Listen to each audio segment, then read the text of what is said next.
Now, if I recall, a couple months ago, you met with John Edwards. Is that Yeah, right? yeah, I was Talk to me a little bit about how the presidential campaigns are making use of this world. Oh, I was on John Edwards' plane when he announced that he was running for president, and they invited me not because I'm a political expert, but because I have a technology audience, and I figure they want to get in front of my audience because my audience has a lot of money, and all the campaigns right now need to get money so that next year when it gets serious, they can buy TV advertising and also advertising on the blogs and whatnot.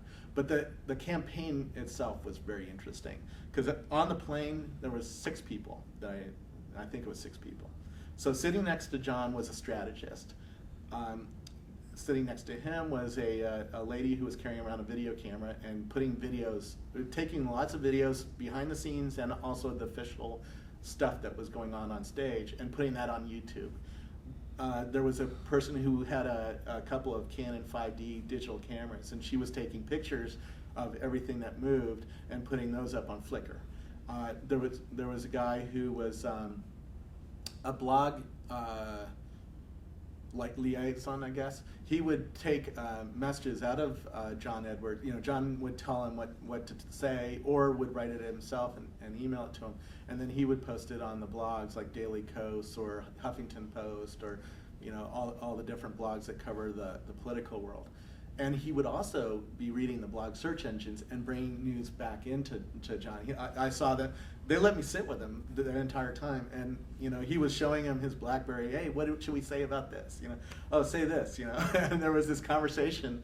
So very agile, very small amount of team, and then there was an advanced person to make sure that the thing moved on time, that the planes got to where they needed to go, and the limos got him where he needed to go and stuff like that. So very small team. A few press were there too. So there was a journalist from the Washington Post, Dan Baltz, who has been reporting politics since the 1970s, and he was fascinating to talk to. I got a college sci course in 4 hours in politics. He taught me more about how the political thing is going to go down than anybody. It was incredible to be able to sit with somebody that astute on it. And a guy from the LA Times, Rocket Boom, was there with their video camera. So Rocket Boom's a famous video blog, and then me, and that was it. That was the plane. They know that this world is changing politics. Barack Obama, I met one of his campaign staffers at Personal Democracy Forum at a conference in New York, and he said that a college in the eastern part of the United States, I forget what college it is, I'll have to look it up, actually organized a rally for him on Facebook, and 4,000 people showed up. He said that totally shows that this world is completely grassroots driven and can really change things and can connect people who care about something in a new way that only, in the 1980s, the only way you found out about a political rally was to read it in the San Jose Mercury News or in your local newspaper. Now you're finding out about those things on Facebook, or on YouTube. John Edwards, his first campaign announcement was made on YouTube with Rocket Boom.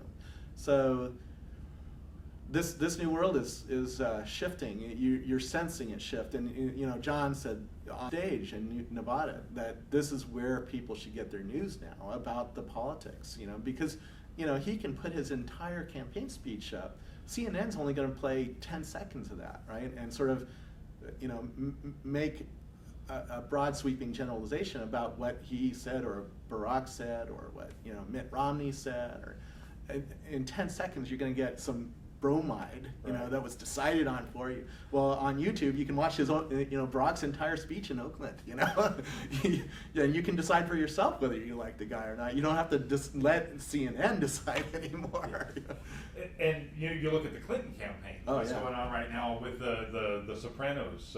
Have you seen that clip? Hillary used this to let the world decide what her campaign song was going to be, right? And she's doing very good job of talking to this world as well, and she's she has popular YouTube videos out there too. So they're all going to compete in this new world for attention, particularly because the audiences might not be big, but they accelerate messages, right? And if something gets hot on Facebook or YouTube or MySpace, then the CNNs of the world have to pay attention to it. And they know that they can change the campaign by using these media and talking with them. I mean, John Edwards and I think Barack now, several of the political campaigns are on Twitter.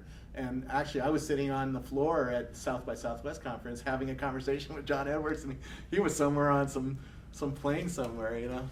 That's, you know, and it's open public, right? So everybody in the world can participate in this too. If it's used right like that, to listen to the electorate, that is going to change politics. I'm not sure yet we're there. We're close, where the campaigns are now listening. I mean, Hillary using the electorate or the voters to choose her campaign song gives you a sense of where these campaigns are going to go with it.